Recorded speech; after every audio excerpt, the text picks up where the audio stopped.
G'day, Johnny. Woody, good to be back. Happy Australia Day, mate. Am I allowed to say that? Uh, well, I don't know. Probably not. It's probably against the law now, is it? I don't know. I don't know. Anyhow, we're going to cover off on all of that We amongst a will. whole bunch of other things, Johnny. And We I've got will. to tell you, if I'm a little bit sunburnt, if I'm looking at a little bit red, that my mate Jardine and I erected a flagpole down the front of our property today, and we ran up the blue flag. Good stuff. We did, and this morning I drove out of the driveway, and my neighbour Steve, who we don't often see eye to eye. In fact, quite often we don't, for various reasons. Probably because we're both old and crotchety. Yeah. Um, he was hanging up his flag out the front as I drove down, and for the first time in ages, we looked at each other and laughed and give each other a thumbs up because we had that one thing in common: we love our country, Mm, mm, and we're not going to be swayed from flying the damn flag. Well, his wife makes good biscuits too, from what I remember. Yeah, she does. She does indeed. And I'll tell you what else. The flag I'm hanging up, I got from Barnaby Joyce. He sent it to me because Oh, I'm in wow. his electorate. I Good wrote to him stuff. and said, I want a flag. And he sent it to me. And guess where it was made? Australia. Australia. I think by Clark's Flags, one of the few manufacturing industries that's still going, No, Johnny, good. Yeah, well, in there you go. Australia. There you go. So, mate, we've got a lot to cover off on. The dust is nowhere near settling on the hate speech bill, on what happened in Bondi, the government's reactions to what's happened in Bondi. We've got the aftermath of the bushfires in Victoria. We've got the machinations all around the hate speech bill of the division in the coalition. Now, there's so much stuff to talk about. Mm, So, Johnny, I'm always doing most of the yakking. usually, yeah. So I'm feeling like I'm going to have a bit of a rant in the last half. So give us an update. Now, first of all, there's a great video going around done by a lawyer. I'm sorry, I've forgotten his name. Mm. Uh, he's put out a bit of an expose on this hate speech bill. Johnny, this has got to be singularly the most draconian piece of legislation ever passed in Australia's history. Yeah, well, look, Hoodie, I can't work this out to be completely frank with everyone out there. How anyone in Parliament, other than those obviously woke politicians from Labor, voted in favour of this is beyond me, and it draws into question what we've been led to believe and what we've maybe falsely believed about people like Andrew Hastie, because if they are saying the day before that they're not going to vote this stuff in, and then they end up voting it in, and when you read the documents, and lawyers have read the documents and are concerned and wonder what it's going to mean for this country in terms of free speech, we are in a lot of trouble. I mean, I've spoken today with a couple of lawyers, and hopefully we'll be able to do a bit of a debrief at some stage with Steve Kelly and Tony Nikolic in relation to this. But none of this fares good for Australia, Hoodie. I don't. This is rushed. The whole thing's rushed. It doesn't pass the pub test, and why they've voted this stuff through without knowing what the consequences of it are is outrageous, in my opinion. I think it's unforgivable. I've read stuff online that says it's treasonous, that it's these people are traitors. And look, I've got to say I'm tending to agree with them. I think it is an outrage. Well, I think given the salary of most of our politicians and the fact that they were elected on a promise to represent their constituents, at the very, very least, John, every single one of those politicians should have said, no, we're not voting on this now. Mm. This has been rushed. We haven't had time to digest it. And the fact that so many of them voted for it means that they were just told to vote for it. They didn't know. They still don't know. They haven't got a clue what they've unleashed in this legislation. And that just goes to show that they put the party ahead of their constituents. Mm. Every Australian deserved the right to have their representatives say, no, we're not doing this. We'll vote on this in 3 months' time. Yep. Because the reason being, John, is the legislation already exists for ASIO, federal police and state police forces to act against radical Islam. And let's face it, this government is having two bob each way. It doesn't want to call out radical Islam because it knows that Western Sydney votes will go in another direction. I don't know where, because who else is there to vote for anymore? Mm. But these politicians are putting their electoral welfare ahead of the welfare of this country. The powers already exist under the preceding gun laws to go in and disarm these mongrels and to get rid of them. Mm. Let's face it, if Asia, look, we know, John, that the Australian Signals Directorate have been monitoring Club Grubbery for a long time. I don't know whether they're still doing it, but we found out that they were. Their footprints were all over back of house of our technology. The fact that they're worried about people like you and me and average everyday Australians, when nutjob people are running around being infected with hate preaching from some of these Islamic fundamentalists, and they have legally registered firearms in high caliber. I mean, Asia didn't do its job. We can dissect this till the cows come home. The fact is, there is enough legislation now for the police to do their job. But what are the police doing, John? They're firing rubber bullets in Melbourne. They're nowhere to be seen when Somali gangs of youths are running around cutting each other to pieces with machetes. Mm. Mm. They've been running around enforcing mask mandates. Mm. Regional Um, regional Australia is a basket case. I mean, you talk about places like Moree. You can't even get judges that want to go out there to appear in the court. It's that bad. it's that bad. So this, at the very least, every politician in a bipartisan fashion should have said, no, we're not voting on this now. This is stupid to bring this in so quickly. Mm.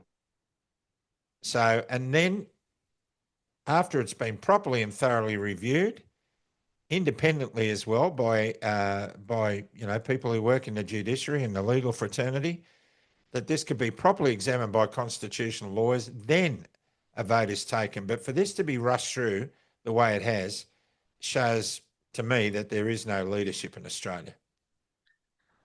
Well, it demonstrates too, Hoodie, that this is likely another sinister crackdown on the Australian public. This is just another version of the pandemic. This is another grab for control.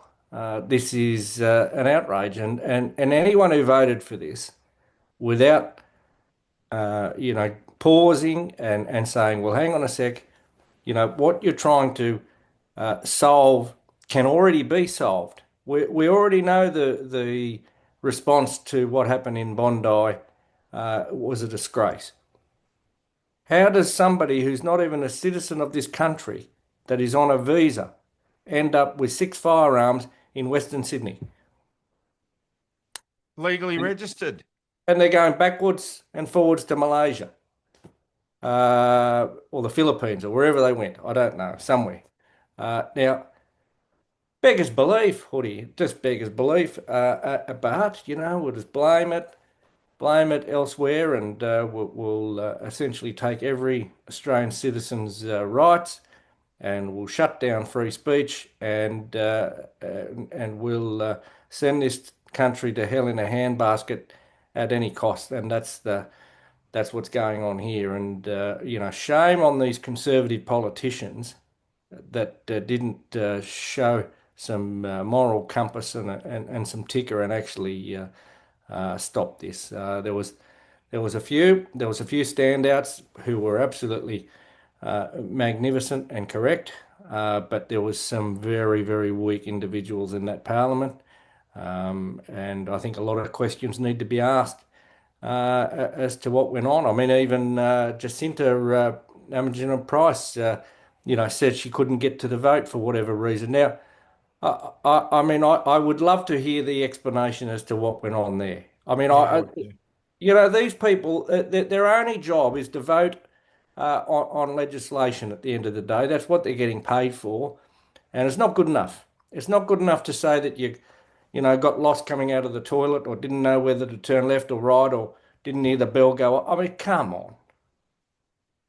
I saw some of the names of those who voted no, and I was quite surprised. I'm not a fan of Sarah Hanson Young, but she voted no. Yeah, yeah. I think that that demonstrates that those politicians that did actually read it were and look, there was obviously some deal struck. Certainly that's what it appears to me. I mean, who knows what's gone on? As Albanese promised some of these national politicians, a 5-year tenure as the ambassador to the Holy See. I mean, who knows what's gone on here? We probably will never know. But that's the sort of stuff that's in play. And I think people are right to say that you should always back a horse if it's called self-interest. And that's what's gone on here. But this is not in the interests of Australia. I'm rewriting the national anthem. I reckon you should. I'm rewriting. Well, I actually felt like when I put the flag up this afternoon, with surrounded by friends and family, and we sang "Advance Australia Fair." Mm, Actually, Michael Gray Griffiths done a piece, I believe. I haven't read it yet, but I love the title: "Advance Australia Where." mm, mm. Great piece of a great, provocative statement there by Michael, just in the title. But I felt like we should have ran our flag up at half mast because I think, uh, I think we should all be mourning Mm. in Australia as a result of what's happened with this hate speech bill. I think we should all hang our heads and grieve. Um, Australians, we have lost our voice, for we're no longer free. It started and it's going to finish, and I'm going to write it and we'll do it. But I it's love it. just Yeah. we are no longer free, No. and we have seen the sacrifices of Aussies on battlefields all around the world squandered by a gutless bunch of politicians on all sides with no backbone. We have a jellyfish for a prime minister. Has there ever been a more unpopular prime minister in the history of this country? I Mm. doubt it. No. Well, the other thing that infuriates me, Hoodie, and I'm sure a lot of people out there would feel the same, but just don't want to say anything. I mean, Chris Minns, about 2 hours ago, put out a Facebook post. It says, "This is the Premier of New South Wales. Happy India Republic Day. The Indian community contributes immensely to our state, enriching New South Wales across multiple areas of life. Today, I extend my warmest regards to everyone celebrating. We are so honoured that you have chosen to call New South Wales your home. Happy India Republic Day, 26th of January, 2026." Now, Chris Minns, are you going to wish every Australian Happy Australia Day tomorrow, or is that going to be a bit too politically sensitive for you? Um, is the Australian flag still flying over Parliament House in Canberra, John? It's the biggest Australian flag in the world. Is that still flying, or are we having two bob each way and sort of, will Anthony Albanese and his Labor cronies be attending Australia Day celebrations tomorrow and praising the people of this country for the contributions that they've made, or is he going to be skulking, thinking that some people might think that I shouldn't be doing that? I mean, are we Australian or what? I want to know, John, if we do have another Olympics, who will someone carry the Australian flag into the arena for our team, or are we not doing that anymore? Well, it seems like they're going to carry everyone else's flag. What country are we living in here? This is just it's unbelievable to me. I mean, yes, we should celebrate other cultures, but I mean, tomorrow is Australia Day. front and center. That's it. And it shouldn't be overshadowed by anyone else's day. And India's, it's not whatever it is. it's Oh, not Invasion Day, and I am so uplifted by some of the Australian Aboriginal cultural leaders who have put out videos saying that this is not Invasion Day. We've all benefited from the progress made in this country since the Europeans came here, and we're all one. And the sooner we realise that we're all one, the better off we'll all be. mm, Some wonderful, wonderful comments made by Aboriginal statesmen. And I thought to myself, one guy who made a beautiful video with a smile on his face all the way through, I thought he's got more leadership quality than our Prime Minister. mm, mm. Yeah, because what has Albanese done but divide this country? Yeah, that's all he's done. That's all he's done. Yeah, that's all he's done. Now, here, how do you spend $500 million, John, on the voice referendum Yep. because you wanted everyone to vote yes to give people a voice, and then you bring in a hate speech bill to shut people down? How does that make any sense to the average Australian? It can't make any sense. And as you said earlier, I mean, you go and speak to outstanding Australians like Uncle Richard. Uh, they tend Jacinta to sound Nampijinpa Price, another one. Proud to be Australian, proud to celebrate Australia Day, not Invasion Day. Yep. For goodness sake. You Mm. know, this madness has to stop. I mean, we have spent our entire lives, John.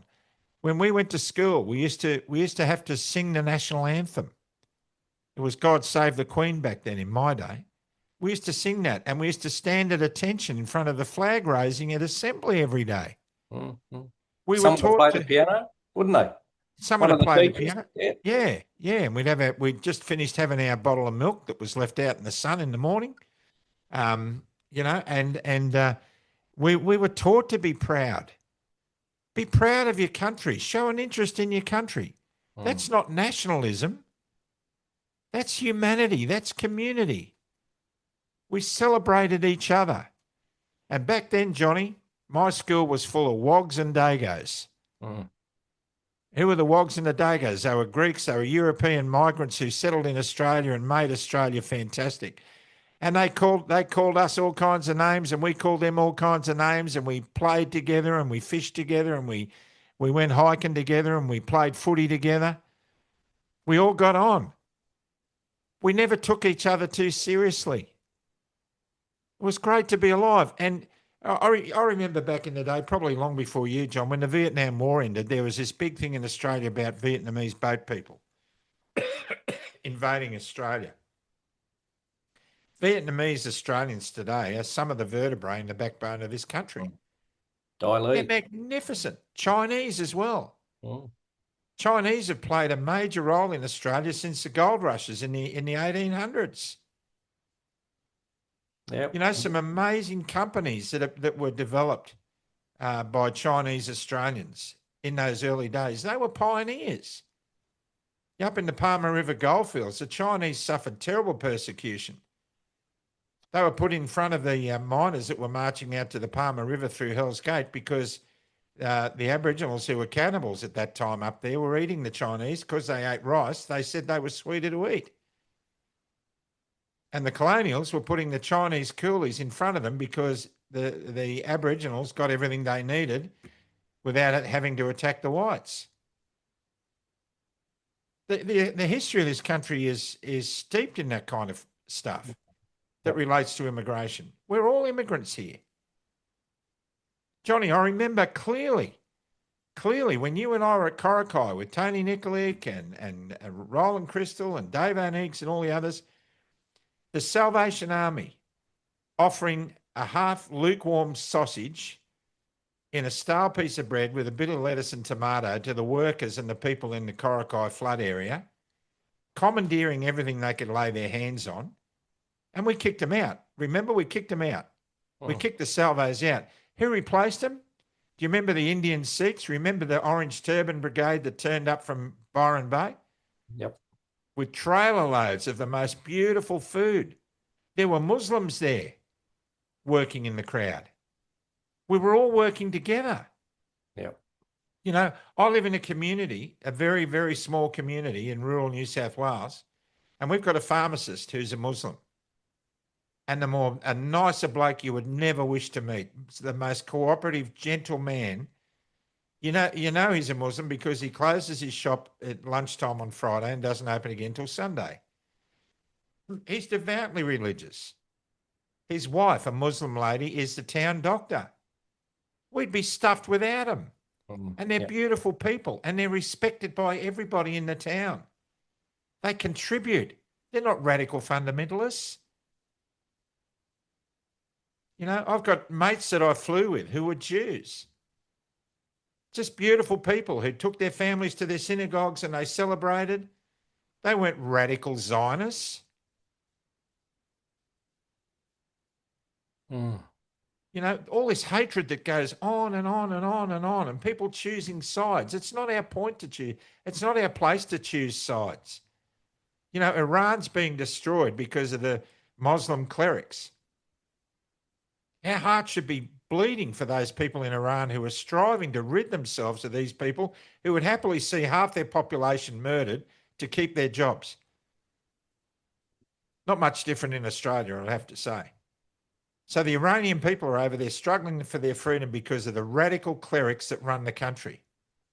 Radical Zionists who run Israel, who think nothing of creating another Holocaust to get even with people for one that was committed to them. Who's caught in the middle? All the innocents. How often do we keep saying this? All the innocents. The innocents on October 7. The innocents in Gaza since. Innocent blood being shed all over the flaming place by people who are claiming the moral high ground. Yep. And I'm sick and tired of Christians who are saying we've got to stand with Israel, not geopolitical Israel. We don't. I've said this 100 times.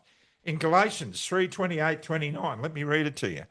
There is neither Jew nor Greek, for you are all one in Christ Jesus. And if you belong to Christ, then you're Abraham's seed and heirs according to the promise.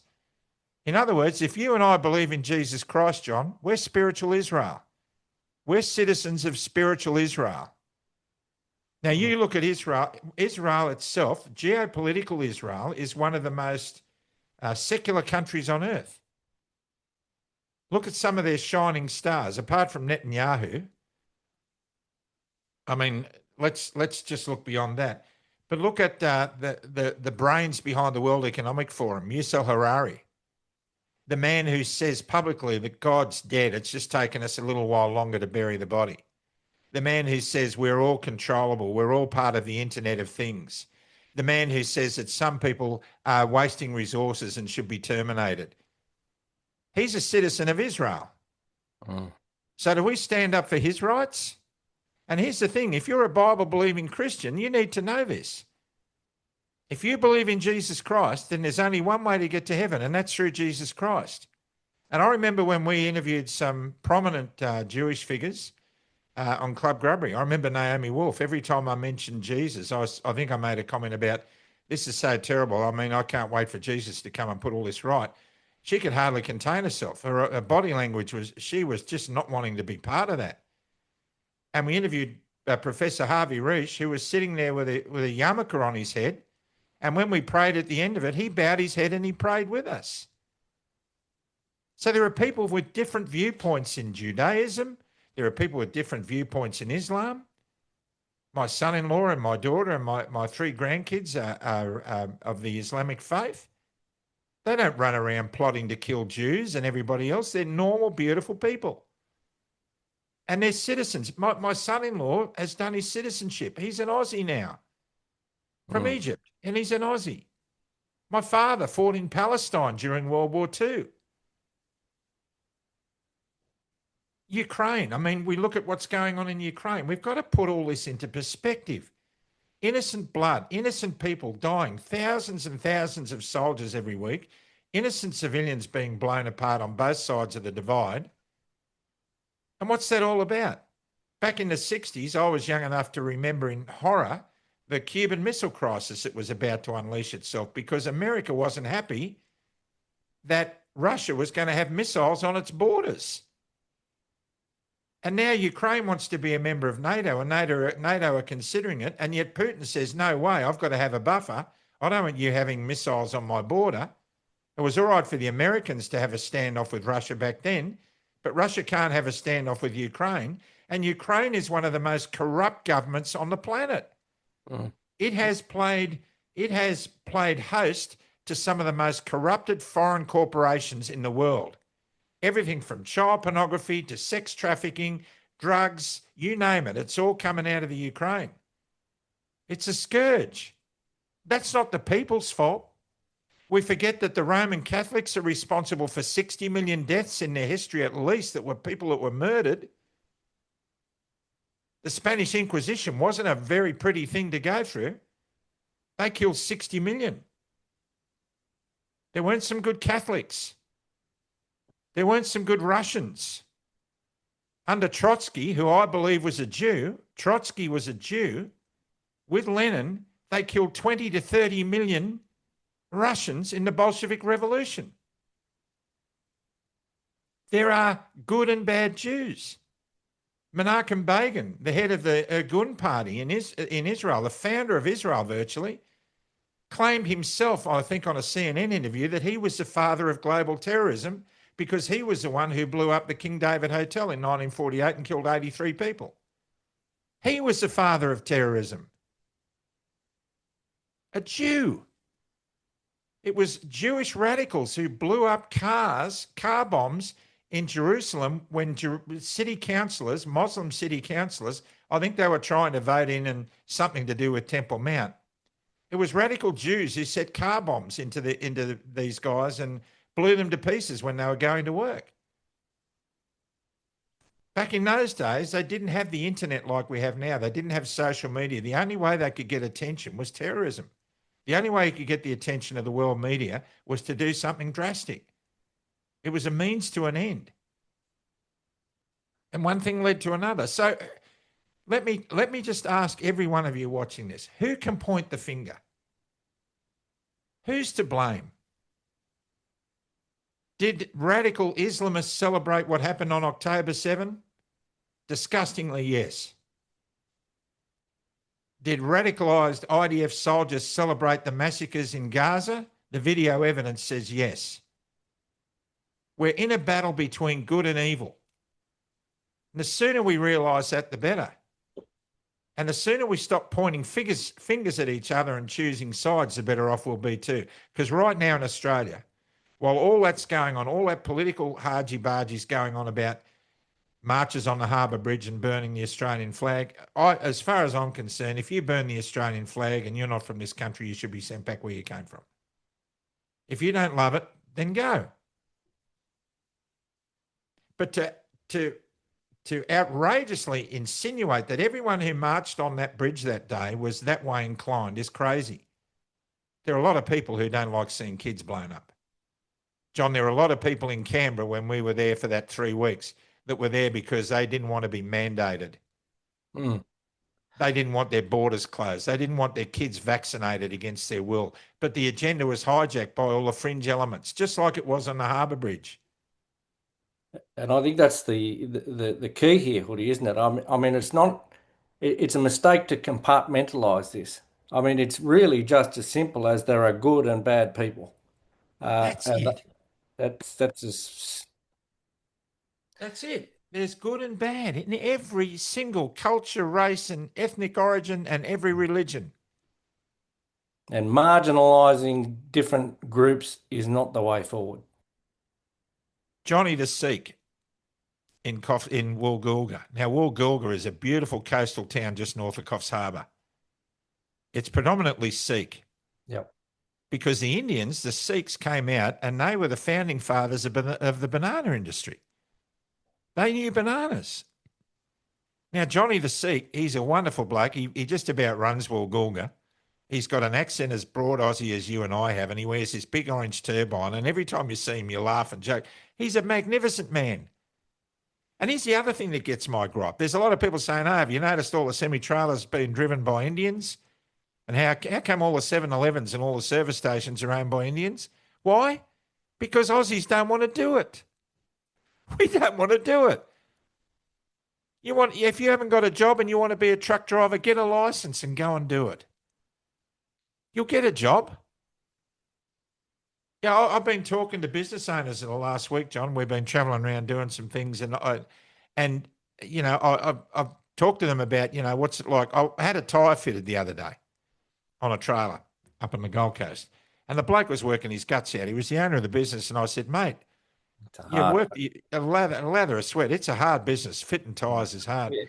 I said, how long have you been running this business? He said, I've been going for 35 years. Wow. I said, man, you should be thinking about retirement, shouldn't you? He said, I can't. I can't get any staff. I can't get anyone to work for me. Now, we can't whinge and moan about immigration from that context when we're not prepared to do the work. And to that end, we've got to look at our trade unions. Most of them aren't worth the paper they've got their name written on. They're the backbone of the labour movement, and the labour movement is destroying this country. Yep. Well, and people have got to look at those. You shouldn't look at it as though an Indian's driving down the road in a truck. You should be looking at it as an Australian's driving down the road in a truck. Yeah. They're citizens. Yeah. Whether they wear a turban or they don't wear a turban, doesn't matter. They're Aussie citizens. If they're out having a Yep. go and they're respecting this country and they're doing the right thing and they're flying the Australian flag Yep. in the front of their places, they are every bit as Australian as anyone else.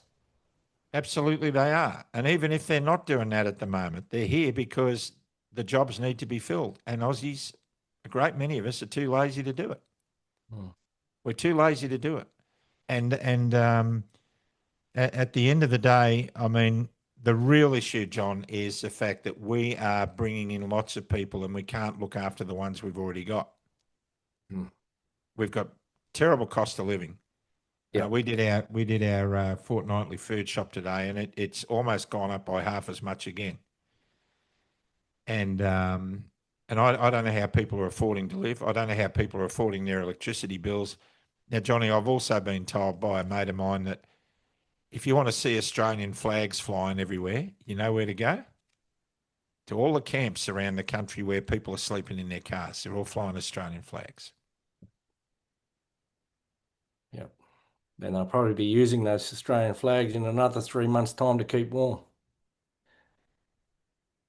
That's the problem. Prime Minister Albanese, we don't have hate speech in this country. We have frustration speech. The people are frustrated, and you are so full of yourself you can't see it. You're so busy hobnobbing with Trump. I mean, I don't hate anybody. How many times have I said, I don't hate anybody, John? Even people who threaten to kill me, I don't hate them. My Christianity, my faith tells me to love them. We've got to do the opposite to human nature. We've got to do our Christ nature, and that is to love our enemies. Anthony Albanese, I look at some of the things, some of the memes that people put up about you in a bikini and all of that. I think nobody deserves that. I don't think, look, I think it might be a bit humorous for a while, and you're obviously getting pretty thin-skinned about it. But, for goodness sake, read the room. The people have had a gutful. Read the room. You and your goons are just destroying the country.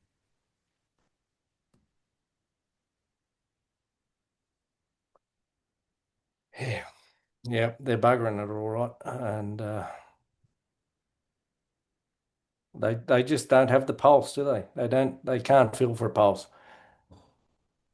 They're too busy supporting their own political ideologies to keep themselves going. And, I used to think I knew a lot about world history. I didn't know anything. Somebody actually had a go at me on social media. They said, Hoody, you've got no perspective on what really happened in world history. And when you start delving, you start to see the real picture. We're in this mess because of the globalists. the Rothschilds and the Rockefellers, the people who control the money. So we got to know who's pulling the strings. And everybody's complicit. Everybody's complicit. And now, because of this hate speech, I'm feeling reluctant to say any more. Yeah, it's a minefield. There's no doubt about that. You know, General George Patton said in 1944 to Eisenhower, and it's one of the reasons they sacked him, we're doing this all the wrong way. We should be allies with the Germans fighting against the Bolsheviks. We should be working with the Germans to go in and clean Russia out, because that's where all the garbage is coming from. That was back then. That was the Bolsheviks. All the history I believed in right the way through my childhood and into my adulthood is history is written by the victors, Johnny. Mm. World War One was horrible and World War Two was horrible, but World War Two happened because of the Treaty of Versailles, where 1 million Germans starved. The Germans had to do something to break free.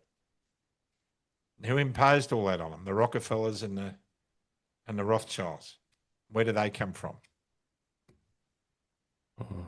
I, I think that's the problem now, Hoodie, isn't it? I mean, history is not what it appeared to be. Uh, it's almost like it's written in unspoken words. We don't really know what's gone on, do we? When you think of all these No. people that are involved, and And we're cynical. We've all become really cynical. We don't know what to believe anymore. Mm. And misinformation and disinformation's been going on for centuries. I mean, just draw it back to the fanfare and you know people going crazy over wanting a royal commission into the deaths of the 15 people down at Bondi. Now, I'm sure that most Australians could probably write on the back of a cigarette packet what went wrong there, and it'll probably be pretty accurate. You could move forward from it. But what we've experienced as a nation and as a world over the past 5+ years in relation to COVID and these mRNA vaccines and everything else that's come along with it, the control, the human factors. Nobody wants to look into that. So we'll go nuts over 15 people dying, but I mean, 15 people in comparison to how many have died worldwide from mRNA vaccines must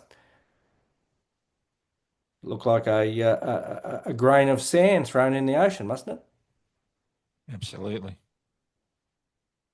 Absolutely. We truly are a mess. I'm actually grieving. I'm grieving. I feel like all our Australian flags should be flown at half mast after that bill was passed, because that bill was indicative of the lack of leadership we have in this country, the lack of backbone. Prime Minister, what happened at Bondi happened because a bunch of radicalised Islamists took the law into their own hands. And the blood of the innocents was all over the grass and the sand at Bondi. And you try and cover it up and make yourself a big fella. And while you're making all these statements, we keep noticing you glancing to the right, looking at the Council of Australian Jury to get the thumbs up from them, making sure you're saying all the right things and doing all the right things. They don't run the country. You do, Prime Minister. You run the country. Deal with the real issues. Stop playing politics. Stop feathering your own nest. I mean, Johnny, he can't even go to the bakery, he reckons, without having a security detail with him. That's Well, how threatened he feels. he had to move his electorate office, Hoodie. I mean, the bloke's a complete. If this was a business, if this was a council, they would be put into administration. Nothing surer. They would bring somebody in, and I don't know why the Governor General and this is where the whole thing is corrupt, isn't it? You know, who appointed the Governor General? I mean, here we've got a lady appointed that is not in favour of the monarchy, She's the king's representative. I mean, the whole thing is it's unbelievable, really. I mean, we more than ever. I mean, 1975, uh, sacking a prime minister in comparison to what is going on today. Once again, it just beggars belief that a governor general, in light of this latest bill that's been put through, especially that to me is the last straw. She should be coming in and sacking this government and an administrator put in. I mean, bring back Tony Abbott for 12 months Yeah. as a caretaker. Yep. This is how bad it is. Like, really Yep. I mean, the Liberal Party is finished. finished. Susan Ley, you wouldn't feed her. I mean, I just cannot believe, Hoodie, that the Liberal Party is at this point where really and truly that they are a lost cause, and the ones that we thought might have been, the last hope, um, have been absolutely dismal. And I think the likes of Alex Antic and a few others, they're real. They surely must be considering jumping ship to One Nation now. I mean, surely. Look, Jared Rennick was fighting like crazy to get people to join the Liberal Party to change it from within. I think it's gone past that now. Go on, Putty. Yeah. Look, as much as we are, I don't hate anybody. I don't hate Anthony Albanese. I feel sorry for him in lots of ways. But I'll tell you this much: he's an inept leader and he's got no spine. Yep. But he is there because we've got an even worse opposition, John. This country has struggled under a lack of forceful, rigid opposition. Now, and the other thing I want to say in relation to that, 33% of the vote doesn't give you a moral imperative it doesn't give you any moral integrity to be able to write the kinds of laws that you're writing and make the decisions you're making around the world on behalf of the other 70% of Australians who didn't vote you in. Mm. You may have a majority based on 30% of the vote, which highlights a huge problem we've got in politics in this country. But for you to think that gives you a mandate to make the decisions that you're making on the world stage and here at home, you are corrupt. To even think that you have the right to do that. Those lawmakers, right.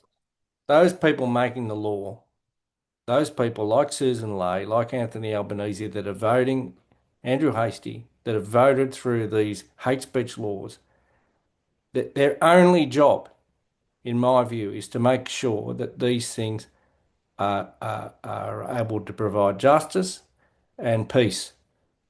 This does neither. These are bad laws, bad, very bad, and we are going to pay the ultimate price for this. This will descend Australia into areas that I don't think that we've even grappled with. I just don't know. I think we're going to be thrown into absolute turmoil. It'll just become a feeding frenzy for people who feel as though they've been upset, and it'll shut down social media. I mean, social media will likely, this will be the death knell of it. There's no doubt about it, Hoodie. I mean, how can you operate? I mean, you would be going to air and absolutely nervous about saying anything. Yeah, well, here's the thing, Johnny. They better be building a lot of prisons because if some of the loopholes in this law are applied, the government's saying, "Oh, we won't do this, we won't do that," but they have the provision to do it if they want to, and if they apply it, they're going to have to build a lot of prisons because people are getting more and more frustrated, and in their frustration, they're saying things that they might, in the cool light of day, regret saying, but it's said out of frustration because the government continues not to read the room, not to understand the mood of the people. Now, one question I'd like to ask, John, given that we know that the politicians and public servants were exempted from vaccine mandates, Mm. and given that most of the hate speech in this country tends to come out of Canberra, are the politicians and bureaucrats going to be exempt from hate speech legislation as well? Well, I think that's a very good question, Hoodie, and I think that that automatically brings into the fold the question about parliamentary privilege. Surely, under these laws, that must be captured. You can't have a set of laws that applies to every other Australian other than a politician hiding behind some cloak in some bubble in Canberra that can say whatever they like under the the bubble of Canberra. That's got to be looked at, hasn't it, Hoodie? I mean, surely these laws, if their intent is for the purpose that they're saying it is, then it wouldn't matter if this is being you're making those comments in a toilet or at a football ground or in Parliament House. You should still be captured by those laws. Well, if it's going to apply to everybody, it's got to apply to the lawmakers. Mm, well, And Johnny, we look back on the year that was and the year ahead of us with horror, but we look back on the year that was and some of the disgraceful bits of behaviour. Susan Lee the other day on Sunrise with Natalie Barr. Natalie Barr, what is a woman like that actually doing, interviewing anybody after her disgraceful behaviour with David Koch during that Christmas COVID thing? I mean, that was the most disgraceful piece of television I've ever seen in my life. Natalie Barr just has no credibility in my mind. But she's interviewing Susan Lee, and she says, you know, um, where do you stand with the Nationals? She said the door will always be open, but I'm not looking at that door. I'm looking to the Australian people because we want to get this right. Susan, for goodness sake, take the cotton wool out of your ears and listen to the people. You've got everything wrong. You got everything wrong.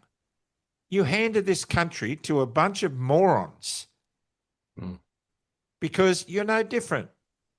Your policies are hardly any different to the people who are running this country. So our fingers should be pointed at the political class, John. well, I tell you what, Susan Ley, all she served to do is accelerate the the likelihood of or of another political party rising, and as it stands at the moment, One Nation is that party. I mean, let's call it for what it is. That they have resonated. They've resonated with average Australians, with everyday Australians that are sick to death of the BS, the inability to call things out, the lack of transparency, the lack of calling out as it should be called out, the truth. Yeah. And Pauline and Malcolm and co have been, they've always demonstrated that they've got the ticker and the backbone to call out the issues, and they've been marginalised, they've been persecuted, but people are that sick to death of what they've seen during this COVID era, during this period where it seems acceptable that veterans are sleeping in cars, nurses are sleeping in cars. This government is just so out of touch, and so is the opposition. The two major parties are out of touch. I've got to say the Greens at least seem to be. I don't know. They seem to be a little bit more in tune with the public when it's all said and done, Hoodie. I can't believe I'm even saying that, but I mean that's the reality. And all Susan Ley has done, in my view, is accelerated uh, I mean, how long have we been speaking, Hoodie, about another party being viable? I mean, we've been talking about it for a couple of 5 years at years. least, haven't we? Yeah. That we need to get everyone onto the one page and focused rather than having 10 minority groups. Well, One Nation has come up above. And I say that as a Libertarian Party member. I mean, the One Nation is front and center at the moment. People are backing them in, and I think that they've got to be taken seriously. Well, and I think the Catters need to be taken seriously. I know sometimes it's hard to take Bob Catter seriously because Yeah. he is a definite stage. He has a stage presence, Bob Catter, but he says it how it is. Good on you, Bob Catter. I've always had a lot of admiration for you. And I have you're a libertarian, John, and I am people first. I actually joined people first after our interview with Jared Rennick because I think this country is poorer not having Jared Rennick in the House, and I think his policies are brilliant. But I'm still saying, go One Nation, go, come on, One Nation, get in there, get stuck in there, and let's see some of these parties coming together. I know there's no love lost between People First and One Nation, but you know, I think there's some bipartisanship there as well. And if things are all done properly and I's are dotted and T's are crossed, we could see some alliances that will put an end to this two-party system that we've been living under all our lives. For the good of the nation, it has to happen, Hoodie. That Yeah. realistically, if it doesn't, we're in real trouble because those two major parties are not acting in the national interests of Australia. Yeah. So much else going on in the world stage too, John. Donald Trump in the WEF. What about that Trudeau, eh? Walking down the street. Did you watch that footage? Yeah, There was laughing and smiling and what a grub. what a great. Oh dear, oh dear. Probably left Katy Perry in the hotel Yeah, room. yeah. Yeah, look, they're all there, aren't they, in Davos? And Wow. the ingratiating, pathetic speech by Klaus Schwab introducing Donald Trump. Klaus Schwab. What an absolute! And you can bet your bottom dollar when he was calling wind turbines windmills, they would have been cringing. Yep. They would have been cringing. Yeah. Just, oh man. Well, and I saw another one. I put out a bit of a post on it. It was one of the Soruses with Gavin Newsom. I mean, that was our version of Albo and Susan Lay together. I mean that was our equivalent. I mean, it's just Yeah. these people are unbelievable. And look, one thing that we do have to mention, Hoodie, is the WHO and the US. They've really they're not all talk, are they? They're out. They're out of the WHO, and good on them. And RFK Jr. Essentially citing the mishandling of COVID and the mandates, etc., that were forced upon the world by the WHO, or advised. Their advice was the real reason why they're getting out of this organisation. Um, their alignment to China and essentially bad advice. Well, Johnny, I'm in a bit of a I suppose you call it not a think tank, but a group of some pretty high profile international deep thinkers who are very moderate in their views. They wanting to see solutions more than anything else, and they're pretty much all of one accord that NATO is finished, that the world is gearing up for a major military conflict, and the whole thing will then fall into three spheres of influence, which will be America running the West, Europe will be finished, uh, China will be running that area of Southeast Asia and the Pacific, which we are part of, and on the other side, around the European theatre, it'll be Russia. They're the three main spheres of influence because the European Union is corrupt to the core. Britain has all but collapsed. Nigel Farage at the moment is looking like he's going to be a populist leader in the UK. We wait and see. We don't know how all these things are going to turn out, but it seems that that's the agenda that everyone's saying is likely to happen. Mm, mm. So we are in for some trouble. But, that's why community is so important. We have got to pull together. We've all got to pull together and back one another in.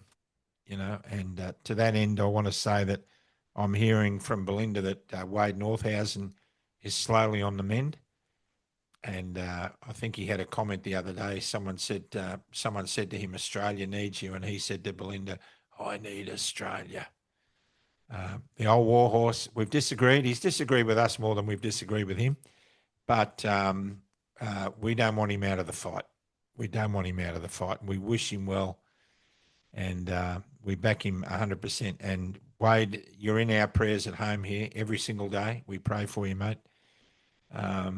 And, you know, a lot of the things you've been saying, we've all been saying them. You just say them in a different way, but they're happening and people are waking up to it. Yeah. Victorian government, John, I'm lining up an interview with two wonderful people we've interviewed before from Wangaratta. We interviewed them around, I'm talking about Jan and Dale Mitchell. They've been doing incredible self-funded charity work with the floods that happened, I think, back 2022 in Victoria. And they haven't stopped with the bushfires. And they have some insights into the mismanagement of that situation in Victoria.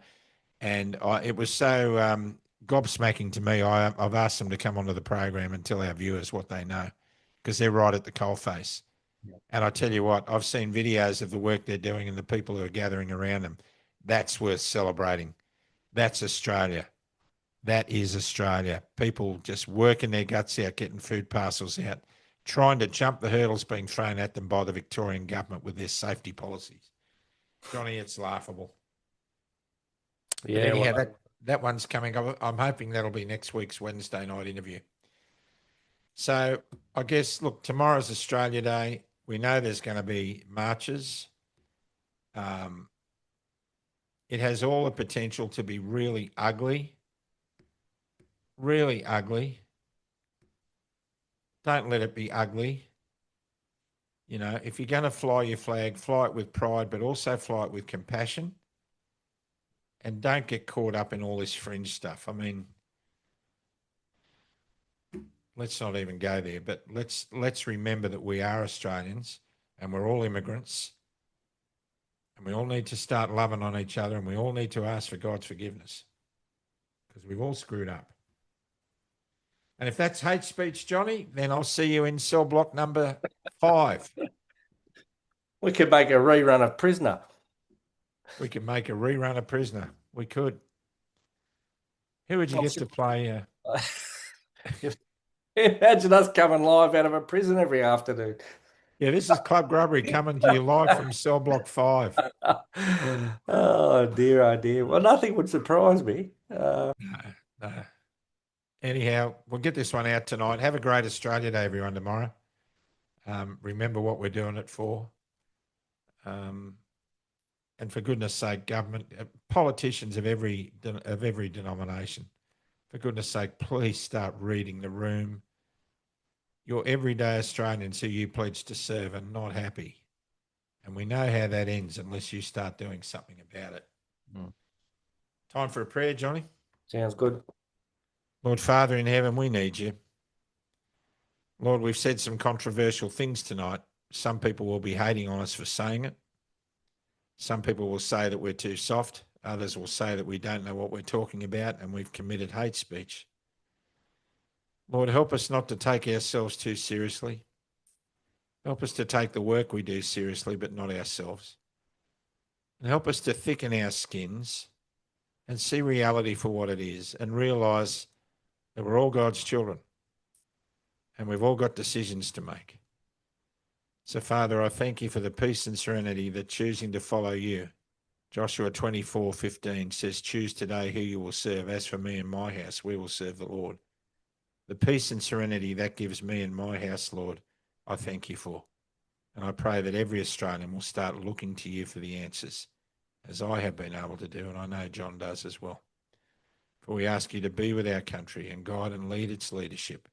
Give them strength, courage, and integrity, and the humility to admit when they got it wrong, because we need to heal. In Jesus' name we pray. God bless Australia. Amen. Amen. Johnny, you've often been heard to say, you just couldn't make this stuff up. You couldn't make this stuff up. Look, I'm not going to put all the preliminaries in front of this and all the titles and everything. I'm just going to put this out raw straight away. So you'll be seeing it probably an hour after we've made it. And we wish you a very happy Australia Day. We'll be back in the middle of the week with a Wednesday night interview. We don't know who just yet, but it's coming. And we're going to keep pumping out Wednesday interviews for you. Looking forward to spending a week on the beach south of Bateman's Bay in February, Johnny, with the lovely Tanya and Roger Danick, the chief. And we're going to go and catch some whiting and brim off the beach. I'm going to show Roger how to fish. And I'm hoping, mate, that you'll pop across the range and join us. Hoping to, Hoodie. Yep, we'll certainly try and get over there. That's for sure. All right, mate. Well, God bless you, buddy. I love you heaps, and it's You been a too, real mate. joy You doing too. this with you for the last 5 years. And Been a hoot. we keep going. And as we say, we might be doing it from cell block number 5 before you know it. Stop hating, everyone. Start loving. God bless you. Bye for now.